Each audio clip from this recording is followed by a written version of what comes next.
Axio has raised almost $14 million. Yeah, 140. From different 140 Yep. million, across from different capital houses like Yep. Amazon, Ribbit Capital, and all. Yep. And you sat across the table with those investors and all. So, what they look for actually, which the business schools they do not teach. The only thing I will tell folks is as you move up the ladder and as you become senior, what people start looking for is stability. True. So if you've built a career over 20 years by jumping companies every 2 or 3 years, you will always struggle to find a senior position when you get to that point because everyone looks at your CV and goes like, this guy just moves. Any startup with any VCs, it's great to have an idea, but you also need to know, is that a space that people believe in? Do investors believe in that space? Right? And if they believe in it, how big do they think it is? Or how small do they think it is? And the third part is how you want to execute versus how they think it should be executed. See, I think one of the biggest mistakes people can make is chase titles.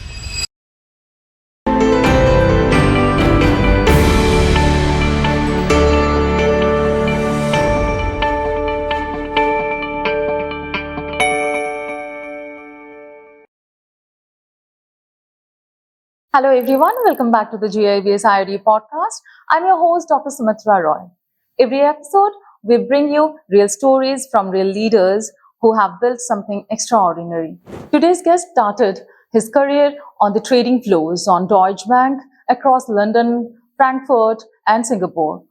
He then walked away from the prestigious career, earned his MBA from Cambridge University, and joined a small fintech startup that today has 5 million customers and has raised over $140 million.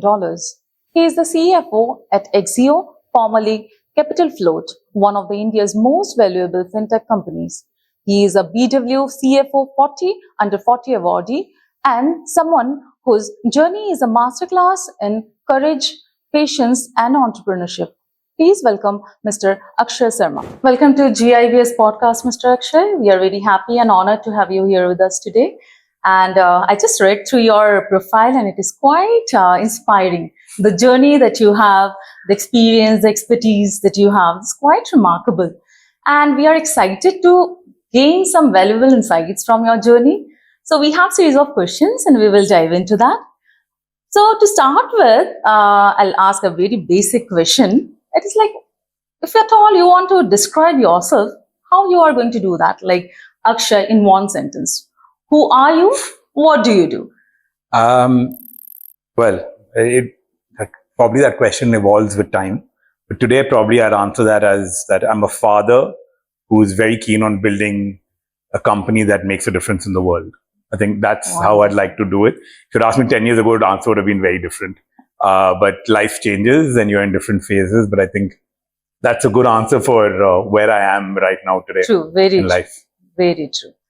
That was a basic question from my side. Sure. Now, I just I was quite curious to know that since I said I went through your profile. Yep. You were raised in Hyderabad. Yep. Then you studied in Mumbai. Yep. And MSc from London. Yep. MBA at Cambridge. Yeah. And now then again you worked in Frankfurt and Singapore. Yep. Now in Bangalore, Yep. building Fintech. Yep. Now, which city has shaped your most of the part of yours? I mean, I think every city does that, leaves a part.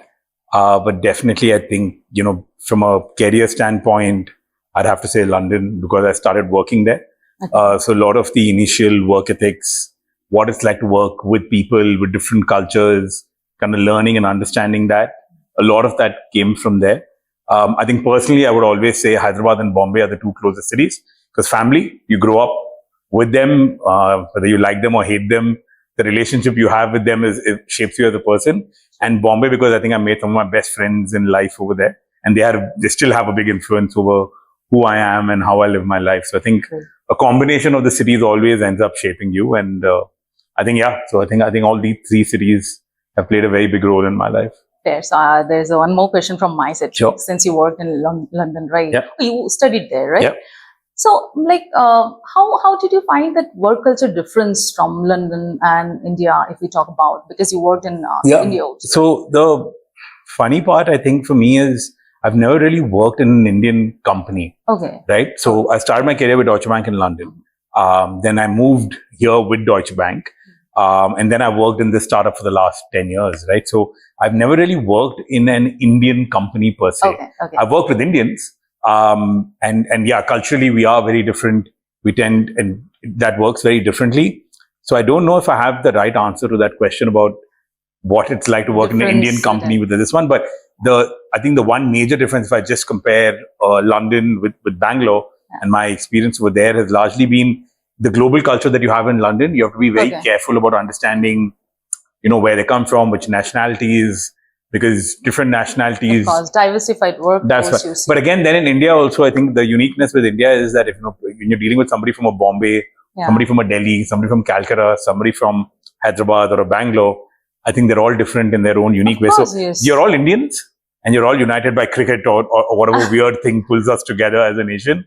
But I think culturally, that was something at work-wise that I kind of realized made a bit of a difference in terms of how you kind of dealt with people at different points. I thought you are the right person to ask, because I always had this in mind, how someone who has worked in these places and also in this country. So how can you just differentiate? Look, I think effectively, like I told you just earlier, right? Sometimes when you think about things too much, you become your worst enemy sometimes, right? You tend to overthink things a lot.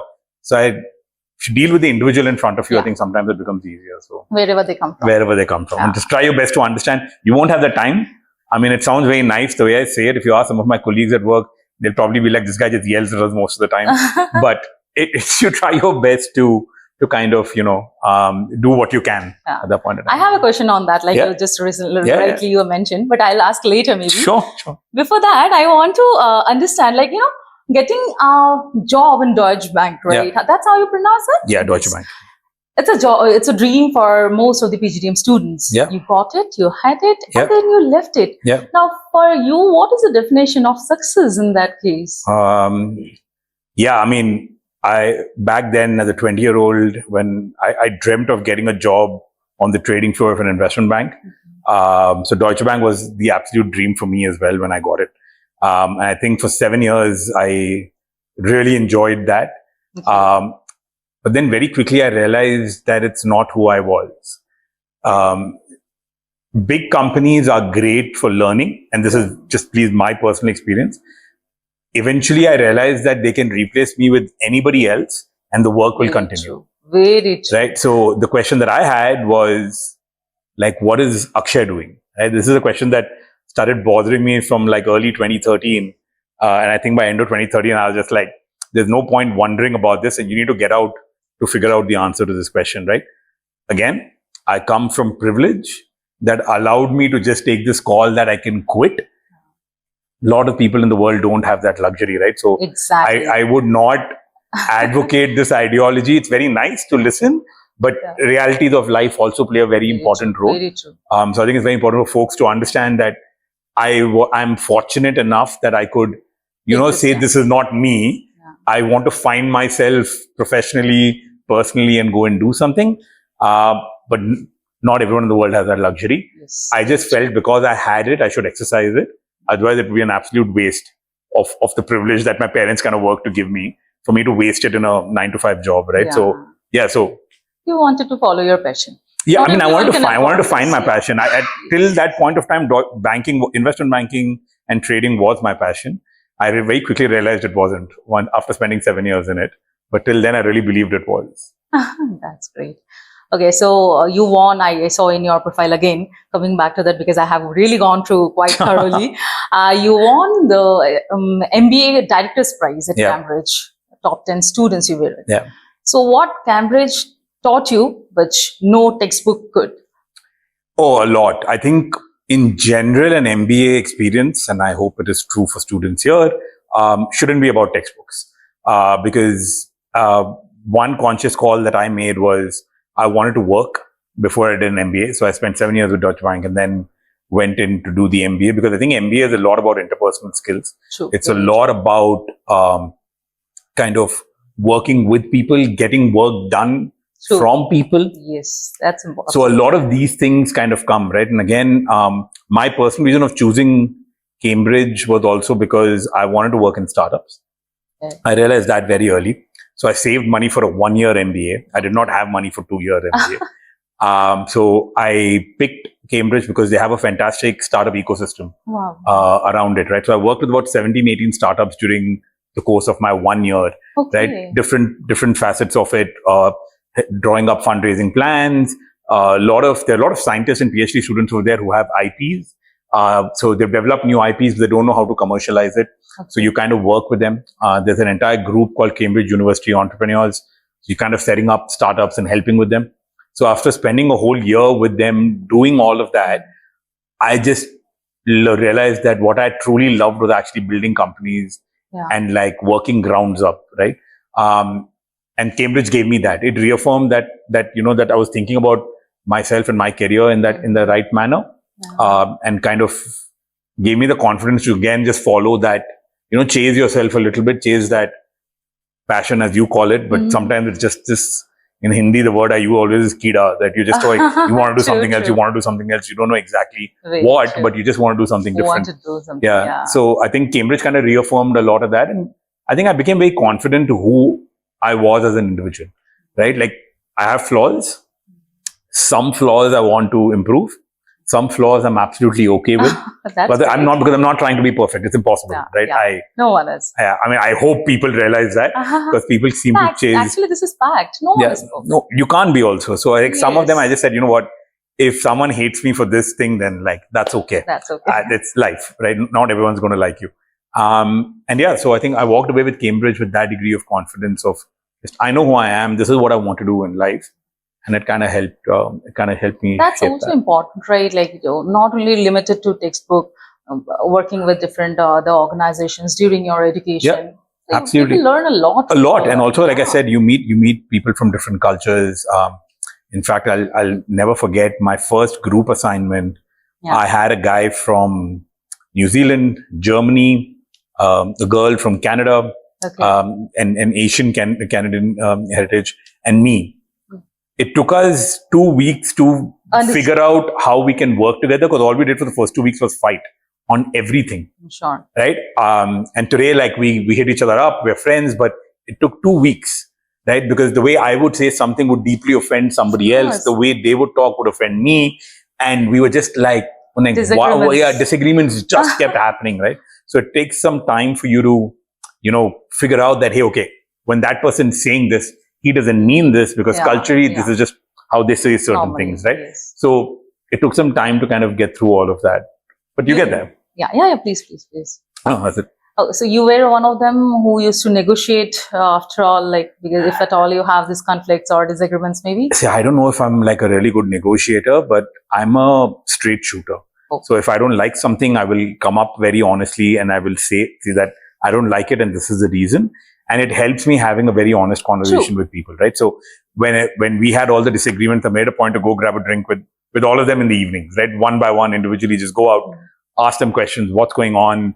What did you not like? Etc. Because then that helps you kind of develop a bit of bond, and you're doing it outside of that group assignment environment. So you need to find an environment where you're not surrounded by work or that pressure. And that kind of helps in kind of doing it, right? So I don't know if I'm a negotiator, but I'm definitely someone who will have a conversation, right? And I won't brush anything under the carpet. If something's bothering me, I'll just come and talk. Because in my head, I'm like, just finish it off and move on, right? Otherwise, you'll keep thinking about it and you're just going to waste your time about it. Makes no sense. Yeah, it's better to speak it out and let's find some solution for it. Yeah. So unfortunately, I come from a house that does this. We don't keep anything. We just talk about everything and move on in life. So that's great. It just comes from there. It should be like that only. There is no point of keeping anything in mind, right? Let's speak it out and solve it. Yeah, that's the approach at least. Just rightly, you have mentioned like your friends or colleagues, they say like you yell at people or something, right? Yeah. So your colleagues must be thinking like you are quite serious, right? Colleagues at Axio. Oh yeah, absolutely. I think very few of my colleagues at Axio have probably gotten to see the non-work side of me, because when you're building a company and a startup, and that was a startup that's gone through what I think is serious macroeconomic challenges over the last decade, yeah, I'm pretty sure a lot of them think I'm like a pretty But serious guy. I guess you are quite easygoing, and it's been almost 10 minutes that we are, Again, having this conversation. It seems like you're quite easygoing, right? it's in a Lighthearted. in a nice light-hearted environment. Everyone is easygoing. But when you're building a company and it feels like Yeah. your things might not go according to plan and things are not going well, I don't think anyone's going to be lighthearted at that point in time, right? So again, I think in the phases of life, there are very few colleagues from work, senior people who know not there anymore, but who know me personally. Yeah. So when you meet outside work, you kind of do it. But I think over time, as macroeconomic events kept hitting us, spending time outside just dwindled because you spend so much time at work that you just go home and then you turn up at work the next day again. So which version of yours now GIBS students will get to see today? I really hope nobody ever has to see the side of me that my colleagues have had to endure for the last 10 years. That's the side of me that I think even I want to bury and move on, because I don't want to be in positions like this ever again. Hopefully no company I work for ever has to face existential threats. But I guess for workplace, no. When we are at workplace, sometimes it is required. I'll tell you this, right? When you're in that moment, it feels like it's everything, and good reason as well, right? Because you're a senior person in a company that's growing and it's facing a challenge, so it's your responsibility to kind of shape all of that. But yeah, I mean, it would be nice if I took it a little lighter, maybe, and made sure I spent time or took time out to kind of maybe sit down with some of the younger colleagues back then. But that really wasn't top of mind at that point of time, right? You're just fighting different battles. So yeah, whenever I do get to meet the students here, I hope it's always the lighthearted side who can answer questions that they might have or like learn from them, given how the world is changing. These students are probably like 10 times smarter than what I am anyway. So I always like to pick their brains on how they're looking at the world as well. True. Very true. Okay, my next question is an entrepreneurship sort of thing.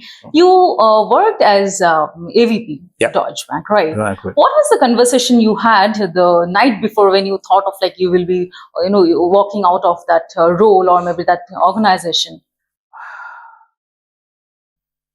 It's very funny because it was back of my mind that I would quit. But there was this one very irritating boss that I had. I wouldn't say boss, but there was a boss in Singapore and there was this guy who was in the middle, who was super irritating. Was someone who would always take credit for work that I had done. I didn't care because I decided in the next 3 months I was going to quit anyway. So like I really didn't care. I wasn't fighting for promotion. But he had this terrible habit of taking credit. And I'd built this risk monitoring sheet for some of the traders and I'd emailed it to everybody. And then he replied on that email going like, "Oh, Akshay, great job. You've built it exactly like like we discussed. Thank you very much." I didn't react to that email. I was like, whatever, man, you do what you do. And he then calls me and then he says, "I'm looking at the sheet. I don't quite understand this. Can you walk me through it like I'm an idiot?" And I just said, "I don't think I have to walk you through it like you're an idiot. You are an idiot." And I just hung up and I just wrote my resignation and I walked out because I was like, I can't work with this guy anymore. So there was no real conversation. I just knew I was done. And again, it'll tell you a little bit about my personality, especially as a 27-year-old, right? Too hot-headed. I don't think I'd do that today. But I think at that point of time, I just realized that I didn't want to work in a setup where I had to pretend or I had to work to make somebody else look really good. It's just not the kind of organization like I wanted to be a part of. So I think to a certain extent, personally for me, I was just like, I'm done. I don't want to spend another day here. I'm just getting out. Again, like I said, come from privilege. There is a lot of things that go into the ability to stand up and say, I'm walking out of the door right now. Right? And I think I very shamelessly exercised it. I will not even pretend like, I'd saved money. Nothing. I knew that mom and dad were there and I knew that nothing would happen. I decided that I wanted to apply I'd given my GMAT. I had started my MBA applications. I had no admit from any school, but I was just like, I'll figure it out. Like something will happen and I'm just going to go. Do you call it as an impulsive decision? No, I mean, it was impulsive how I resigned. But the fact that I was going to resign, I think was always there. Yes. It was probably maybe like 3 more months of salary, potentially bonus for the year.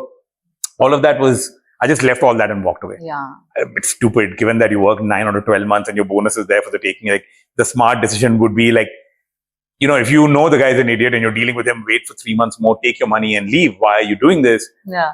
That part was impulsive, 100%. I don't think I thought through that, but I didn't care at that point. But then today, if you see and look back, you do not regret on that, right? I very rarely regret any life choices I've made. That's because wonderful. I truly believe that every mistake, and there have been more mistakes than good things, have shaped me become who I am today. Wonderful. So unless I hate who I am today, which I don't, I really believe that every single one of those life choices has allowed me to become the person I am. It was impulsive. When I look back now, I learned something from it. I know what I felt at that moment. I know what I felt exactly when that conversation happened. So no, I don't think I regret it. Right. Yeah. That's really great. I guess our viewers should understand that, whatever they're taking decision, they should not regret. Looking at your journey, how you have explained it. But also, the one thing I'll tell people about, I think as they will have to make a lot of life choices over time. Yeah. When you're young, which I'm guessing a lot of your students are, it'll be very impulse driven. Yeah. I've just told you my story, which is, I don't think I'm the right guy to advise. But as a 40-year-old guy versus the 26-year-old guy back then, the one thing I will tell students is try your best to weigh the pros and cons of your choices, right? Make it a habit of just in your head, writing it down or however you function. If you take a decision, what are the pros and what are the cons? Then decide whatever the cons are of your decision, right? Just be comfortable with it. Okay. Because not every decision is going to give you everything you want, right? Yeah. Some part of a decision will have consequences that you don't like. But once you've decided to go down that route, just own those consequences. It's fine. Sure. Right? So the biggest mistake is making a decision and not being aware of the consequences of that decision, right? I think for me, that is a bigger problem. Yes. That means you just didn't think through that at all, True, right? very true. So it's a great thing. I learned it much later. If people can learn it a lot earlier, it will work for them in a better manner. I'm sure the viewers would be getting some benefit out of that. And also, if you're embracing the positive part of anything, then you should be ready with the negative. You should. But you should be aware of the fact that they're negatives also. Yes, it's true.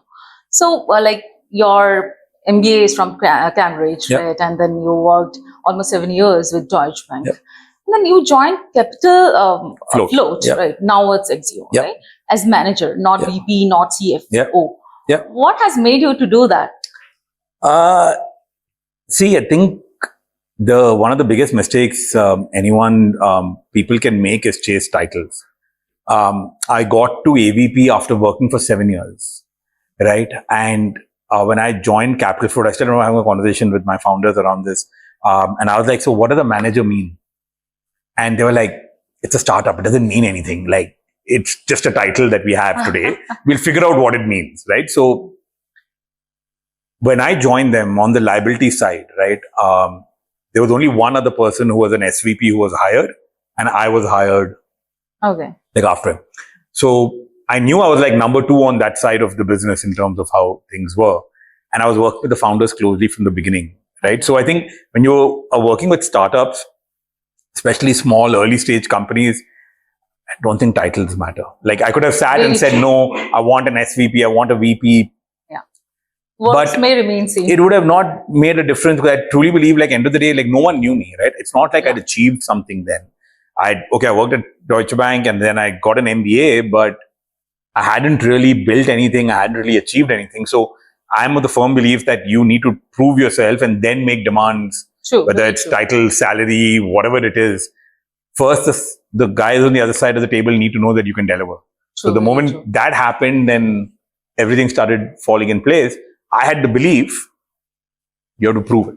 That's really great. That's the nuance. So it's been almost 9 years, I guess, that you are associated with. 10 and a half years, yeah. You have been associated with same company. Yeah. Nowadays, people used to hop job like anything, every 2 years, maybe 6 months or 1 year. Now, what has made you to stay in this organization from almost a decade now? So, I've never jumped, right? Same with Deutsche Bank as well, right?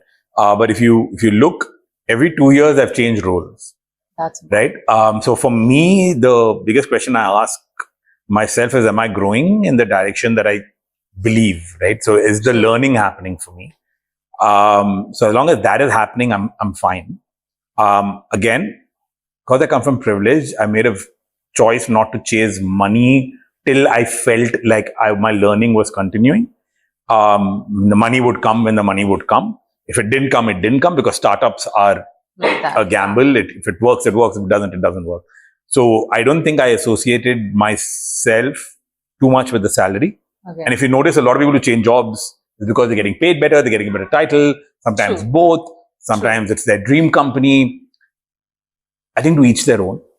The only thing I will tell folks is, as you move up the ladder and as you become senior, what people start looking for is stability. True. So if you've built a career over 20 years by jumping companies every 2 or 3 years, you will always struggle to find a senior position when you get to that point, because everyone looks at your CV and goes like, this guy just moves. Yeah. Right? And people like to see that. Right? I'm not saying it's a guaranteed way. Sometimes you get lucky, but there's merit in staying around. There's merit in seeing things through, good or bad.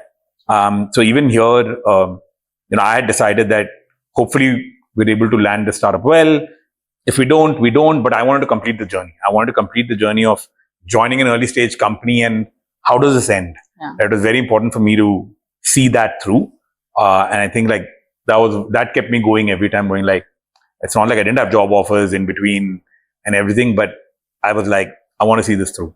Right? Learning. So the learning was there. And also like, how would I react when your back is against the wall?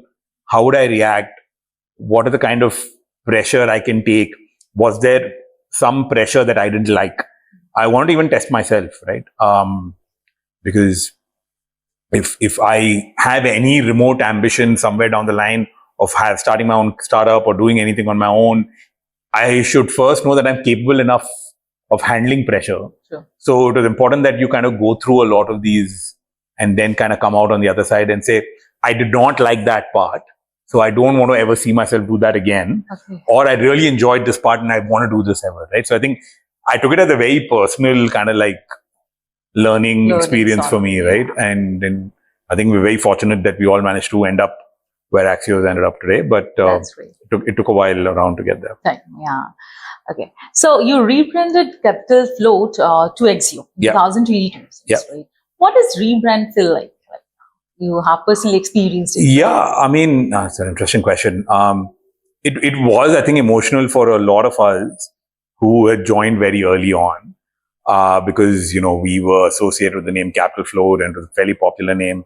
But there was a good reason why we kind of did it. We were moving to the consumer space, so a rebrand made sense at that point of time. I really enjoyed the process though, because I'd never experienced anything like that from a marketing standpoint. So Karthik, who leads our marketing, I think had just joined a year before that. So kind of like how they went through it, how they identified. I don't know if you guys have seen it, but they took a fantastic ad on Economics Times front page out when we rebranded. It's like a beautiful kind of like an ad with the reasons of rebranding. It kind of caught everybody's attention back then, and they really liked what we had kind of done. So it gets a bit emotional because you're letting go of an older name and you're moving into a new direction. But it's also exciting because you are now looking at something new, looking to reinvent how the company thinks, works, believes. So yeah, it's a bit of mixed emotions on both sides. Most importantly, you initiated that. Yeah, I mean, I think the founders, and when they decided that we would pivot and move in a different direction by design, I think it became imperative that you redesigned it. And when the founders decided that what we are now going to rebrand, and we all took part in the exercise, and I think it worked well. That's really great. So my next question is, like, Axio has raised almost $14 million. Yeah. 140. From different, 140 million. Yeah. So sorry. No, so across from different capital houses like Amazon, Ribbit Capital and all. And you sat across the table with those investors and all.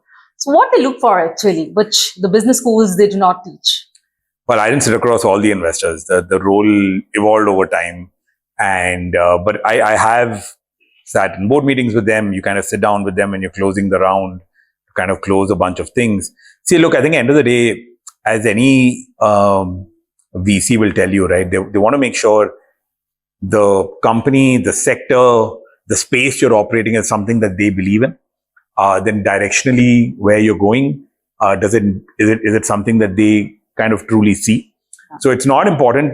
So take Axio, forget Axio for a second, but any startup with any VCs, it's great to have an idea, but you also need to know, is that a space that people believe in? Do investors believe in that space? Right? And if they believe in it, how big do they think it is? Or how small do they think it is? And the third part is how you want to execute versus how they think it should be executed, right? So it's always a combination of all these factors that you kind of sit around and you're like, okay, how can we go about doing it? It's a very iterative journey, right? We've had investors who are very involved, would meet us once a month, literally sit down, review the business with us very carefully, ask us questions, understand why things are working or not working. Mm-hmm. How can they help? Sometimes they just facilitate a conversation between all of us that would help us kind of, come out with the right answers at the end of it. So I think it's been a fantastic experience working with these investors, because I learned, I think to a certain extent, the value of investors, what they bring to the table, because it's not just capital, right? They will open doors, they will open connections, they will brainstorm.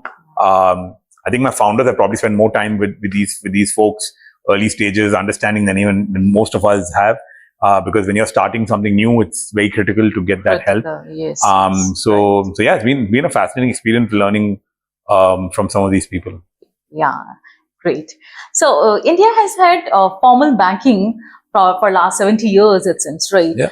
Credit cards exist, banks exist. Yeah. Now, what is the broken about the Indian credit system, and how the Axio made it?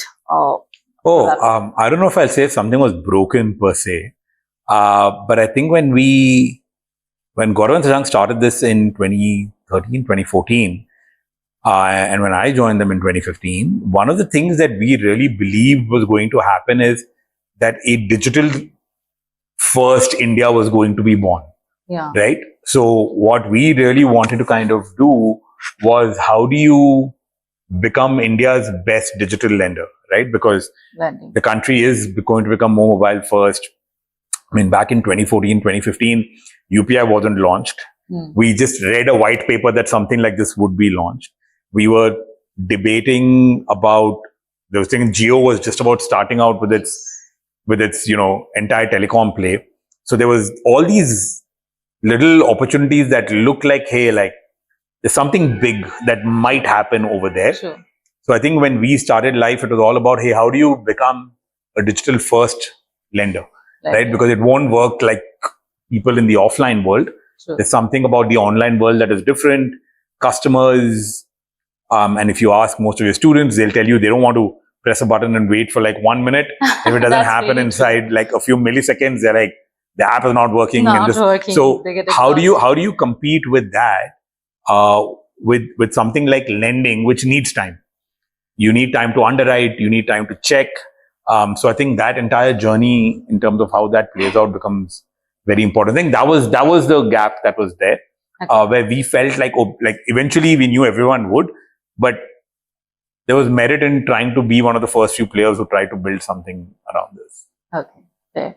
So, like rightly you mentioned, most really all the roads of monetization in fintech that lead to the this only lending, right? Yeah. And where we can see payment exists, and then insurance and or investment, everything. These are also in picture.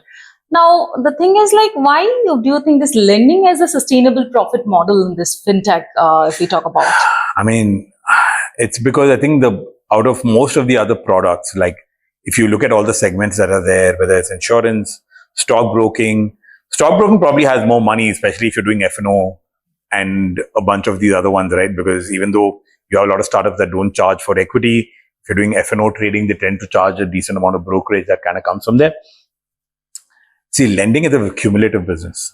True. So if you lend a rupee every day and you expect that rupee to be paid over 5 years period, by the end of the day, you're sitting on such a big amount of money and earning interest on this money for the next 4 years that as long as you're lending correctly, you will make a lot of money, right?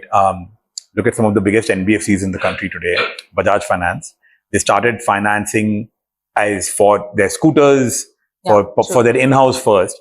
Today, they're a bigger financial company than they are electronics or a vehicle company either, right?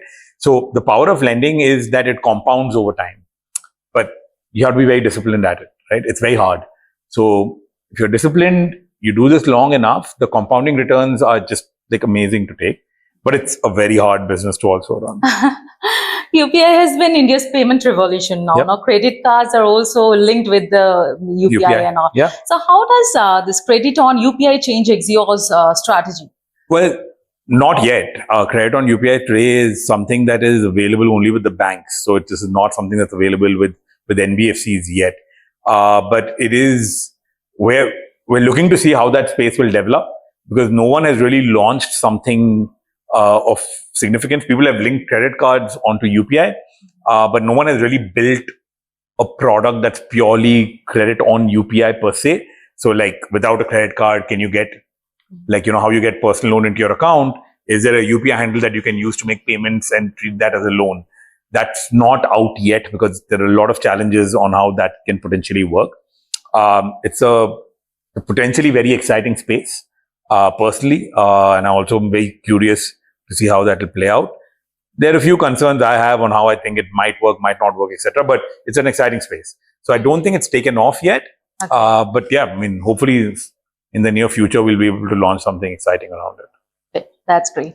So COVID was almost ultimate stress test for all the lending book in India. Yeah. So how about Axio? I guess that time it was capital float. Yeah. So what was the data tell you about during the first lockdown? Yeah, that was something. There was no data per se. Okay. That was the hard part because we just went into a lockdown. If you remember, just like in February, they said like we're just going to go, yes. Right? We were getting ready for it. I think we saw that countries around us were locking down, so we definitely got ready, and we were like, in case this is announced, can everyone work from home? Yes. Can internets do it?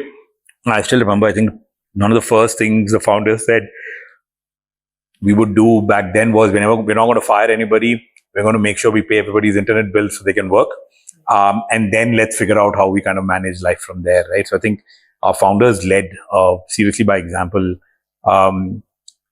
And there are two parts of it, right? One is the business, and then second is the people.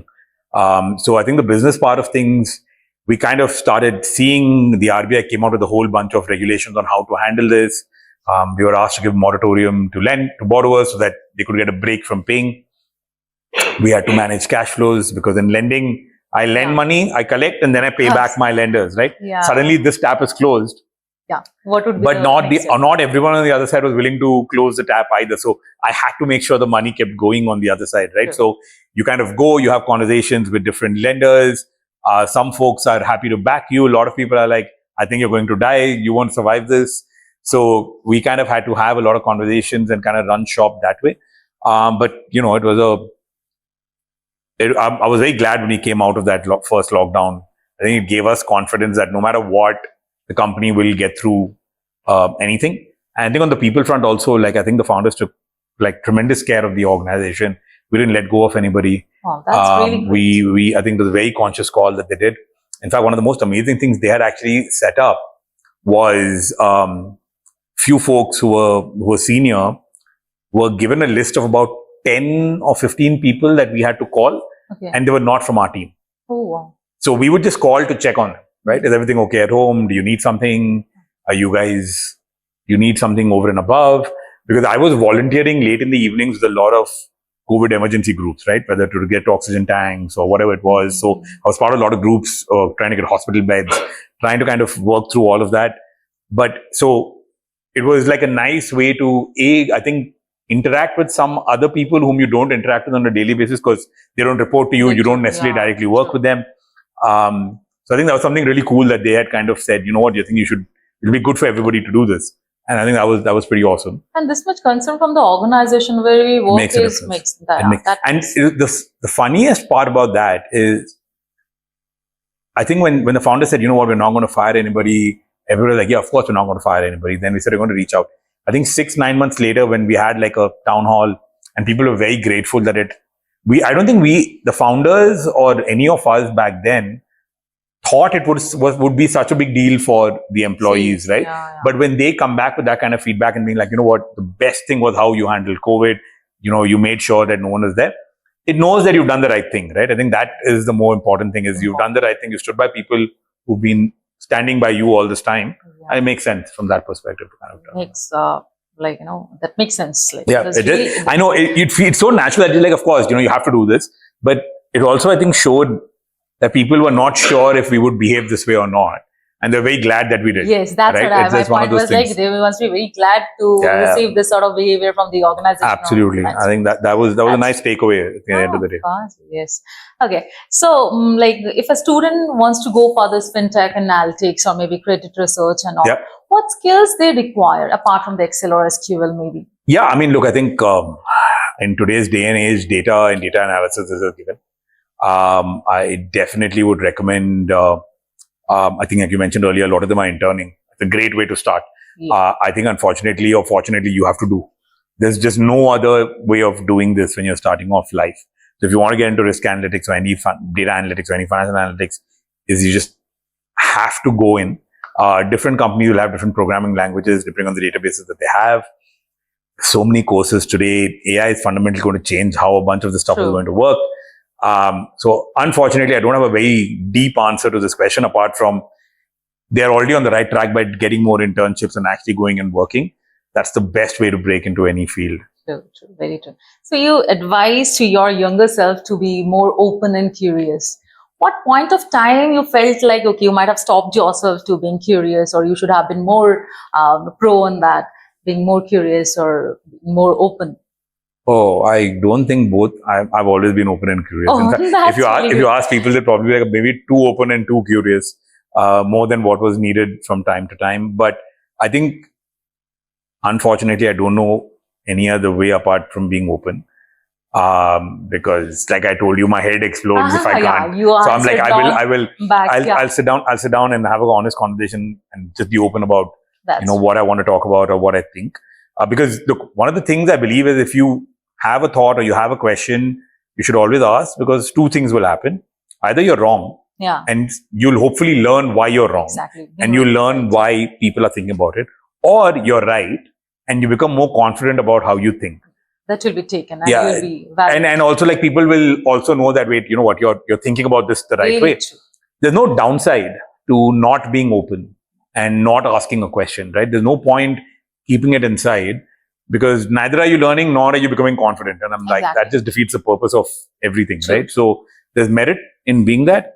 And I still think I'm hoping I'm as curious as I was like maybe 20 years ago. But I don't know, but I'm definitely curious. I'm curious about different things now. That's true. But I don't think I've stopped being either of them. That's true. Either I'm learning something or I'm being confident. Yeah, I mean, both of them, I think, you're not losing anything, right? So there's no downside to something. You should do it. True, very true. So that's great. So since you have stayed in different places, different countries, right? Right from Hyderabad, Mumbai, we're not London, and then Singapore, and then now Bangalore, right? Which city has taught you to understand about the wealth and all? Like your mindset might have changed, right? Oh, I don't think it was. I don't know if it's cities, but it was definitely a person. That was probably my dad, who kind of helped me look at this very differently when it came to wealth. Right, grew up in a fairly middle class family. My dad was in the merchant navy, so he sailed for like nine months a year. He was away from us. And every time we just sit down and have conversations, he would say in every family, there is one generation that just slogs and sacrifices everything, because that generation's job is to set up the family so that the next generation can take it forward. Yes. right? And he's like, that's my job. Right? I am literally going to sacrifice everything to make sure that there is a foundation for you guys to build on. And I hope you guys build on it, right? So I think fundamentally, a lot of those conversations that I had with him, especially in the last decade or so, I think shaped how I think about wealth.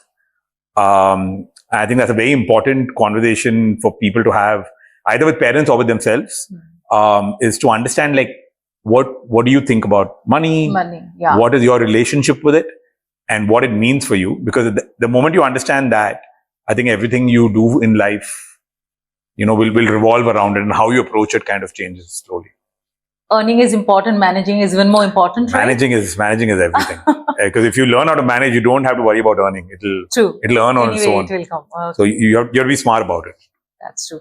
So nowadays, students, PGDM students mostly, what they feel like by 40, you can say they should be in a position like CFO or something. What they are doing, what they're not doing, rather, I should say, certainly not doing, and they should do.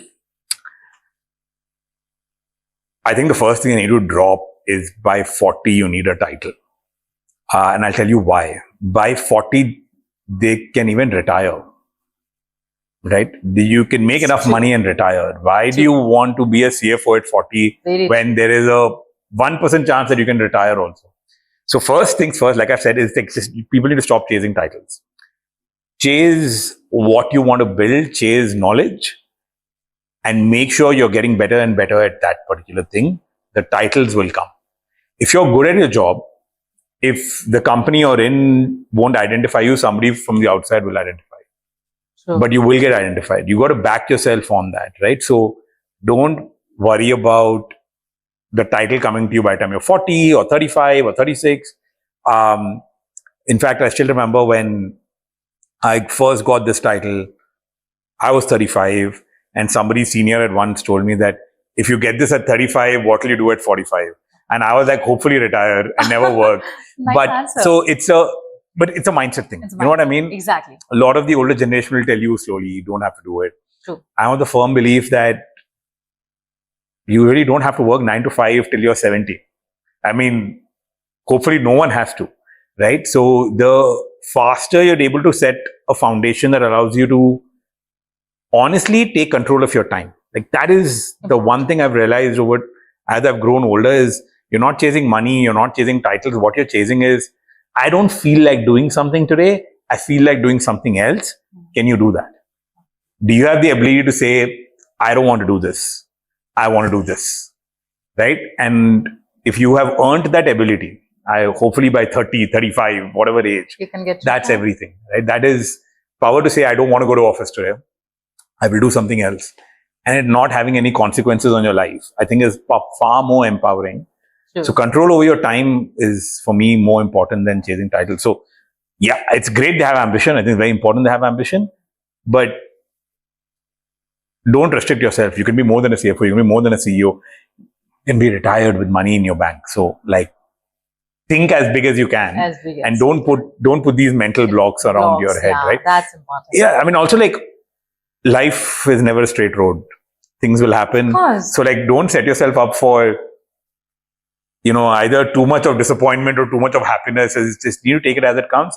Set your long-term goals, and then, things will play itself out slowly. That's really great. I think our viewers will take a point on that. Okay. So how do you suggest, like, how to get a mentor nowadays in 2026, where Such a good question. No one even respond to the messages, cold LinkedIn messages, If at all you send across a message, you cannot expect a response from their side. Yeah. How to find a mentor? It's hard. It's very, very hard to find a mentor in today's day and age.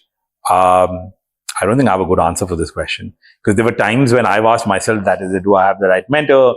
Do I need a mentor? I'll tell you something. An old colleague of mine, still a very good friend, he said, stop looking for mentors and start mentoring yourself. Oh, that's great. Because if you mentor, every mentor you will come across, the probability that they are 100% only thinking about your benefit is very small.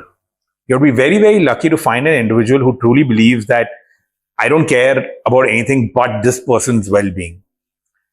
For me, the only person who's ever been like that has been my dad. Everyone else in some permutation combination has some agenda about why they want me to do something. Okay. I'm not saying it's right or wrong, right? At that moment, the company needs me to do something. So everyone around me is trying to get me to do that. Makes total sense. Is that the best thing for me? Maybe yes, maybe no. But when you use words like a mentor, like for me, like someone like a guru or a mentor, someone whom you trust completely, right? Sure. I haven't been fortunate in life that I have gotten someone who I could say 100% trust this person. I've like 80% trusted them. They've been great teachers. But would I like blindly put my career in somebody's hand and say, I will follow you? No. Okay. So it's hard. And I understand why you need mentors in today's day and age, because it's so much more competitive. There's so much more that's going on. So I would look, someone cold emailed me for this. They just dropped me a LinkedIn, right? So, and I replied and I said, you know what, because I told you, I like interacting with students. So I'm like, I'm going to turn up. I'm going to do this, right? And they were very, very consciously on email wrote non-commercial, non-paid. And I was like, I laughed when I saw that email and I'm like, yeah, fair enough. It should be non-commercial. It should be non-paid. But I think people who want to be a part of the system will find a way. And if there's a way then from then on to engage, because it's also hard, right? The one thing COVID also did is remove any restrictions on work timings. When there's work, you end up working till like 10 in the night, and then you have a family at home. And there's as much as I would love to come and spend time with folks, there's only that much of time that everyone has. So no good answer. As you can see, I spoke for 5 minutes without answering your question at all. No, but then I guess it will give some direction to the students. Unfortunately, and like I said, if there's a chance for me to come and spend time with students as part of Finance Club, or generally come and chat on a Friday evening, I would love to do it. It'll be very hard to sit and do one-on-one mentorship with people because, but like in general, right? People have questions, they want to talk about life, they want to talk about careers. Always happy to come and have conversations. So hopefully you find more people who are willing to do it. And I really hope people get more luckier than me and find more mentors, but I haven't, so I don't think I'll be able to give an answer to that question. You said like you have no answer for that, but I'm sure you have given all the answers, and I'm going to, the viewers are going to. If that's true, then I'm doing my job better than I think I am. That's great. That's true. Any daily habit that you are going to suggest to the students? Oh, daily habit. Okay. So the one thing I do is I work out for an hour and a half every day. I try my best to kind of do that. That's the one time of the day that I find some sanity around everything around me. So I think getting that is good, but everybody is built different. I know friends who have to listen to a podcast. I know friends who have to read. I think you have to find something for yourself. So the only habit that I have is, this is the one thing I will try my best not to miss. Other than that, no, I unfortunately don't have any deep answers around daily habits for people to kind of take on. Like, you need to figure out what works for you. That now again differs from individual to individual as per their choice, what they want to go with. Yeah, like, I can sit here and give you like, oh my God, like that book changed my life and this book changed my life. You want to suggest any book for the students? See? When you reminded me for that, like I thought of asking you. The one book I'd recommend people to read, only to understand themselves better, is this book called Psychology of Money. Psychology of Money. Okay. If you haven't read it, please read it, because the one thing that will help you understand is your relationship with money, what money means to you, your idea of wealth. There are enough influencers outside telling you don't buy a house, don't buy a car, don't go on a holiday, put money in a mutual fund. I mean, garbage. All right, everyone gets to live life once, at least this life once. You come back again. But if you're living this life once and something matters to you, if owning a house matters to you, buy that house. If you want to buy that car, it matters to you, buy that car. Don't sit down and be like, oh, but if I buy that car, I'm going to lose money. I can invest in an SIP. That SIP will become 10 crores some 100 years later when I'm dead and my great-grandchildren will enjoy it. I mean, it's a choice you're making, Sure. but understand that, right? It's pointless to blindly listen to a bunch of these influencers who will give you whatever nonsense. So read that book, because I think it's a phenomenal book to help you understand money. And then, the other thing is just don't listen to too many influencers. Please Now, don't. that's a bigger problem nowadays. Yes. So many influencers, they have different Everyone has a view. viewpoints. Yeah, and now everyone is confused what to do and what to go with, or what not to go with. This is the part where I'll come back to saying about mentoring yourself. Yeah. There's enough nonsense out there. I use Instagram as a nice stress buster. Laugh at a few jokes, send 20 reels to 10 friends, but laughing about the same idiotic joke 10 times. That's about it. True. Don't take life lessons from Instagram. It's not meant to be that. It's like too short form. If someone can teach you life in 10 seconds, that person would have been living it, not selling data content to you on Instagram, right? Very true. It's a balance. Makes sense. So that book I really enjoyed. Psychology with money. Psychology of Money. Yeah. Psychology of Money. It's a fantastic book. You should definitely get it and understand what money means for you personally, because I think it'll help you shape how you want to build your life and what you're working for. When you spend so much time at work and it's all to earn money, if you had enough money, no one would want to go and do a 9-to-5 job. Course, so yes. The idea is understand what you're working for and understand your equation with it. That will hopefully help. What someone requires, maybe. Yeah. That's important. So I have now some rapid fire for you. Yeah. Deutsche Bank or Axio? Which version of yourself you prefer? Oh, definitely Axio. Okay. That's great. No, of course, just. I mean, I can go. I was like, I don't know if you want a real answer on why, but Axio for sure. Okay. So, you stayed different places, right? Again, Singapore, London, Bangalore. Yeah. Where do you want to live forever? Oh, if I could, probably London. Just I love that city. It's one of my favorite cities in the world. So if I could, yeah. Again, I know it's a rapid fire, but still I'll come up with a small question. Anything exciting about that? Why do you want to go back to this place again? Oh, any moment that you. No, I think it's for me, one of the most memorable moments is when I bought my first sandwich with the first salary that I earned, and that happened to be in the city. I literally went and bought this one sandwich out of this store called Pret, and I was eating first bite. It just felt very different because till then I was eating off my dad's money, and suddenly I was like, I didn't ask for money this month, and I got my own money, right? So that hits very differently. True. And that city gave me the opportunity to do that. So it just holds a special place. That's all. That's great. MBA or experience? Which one taught you the most? Oh, experience. Experience. For sure. RBI, friend or obstacle for Fintech? Oh my God. Guide. I would say neither. It is a guide because they set the rules of the game. So you can like it or you don't like it, but those are the rules. So you play by the rules. So they're always going to be a guide. Okay.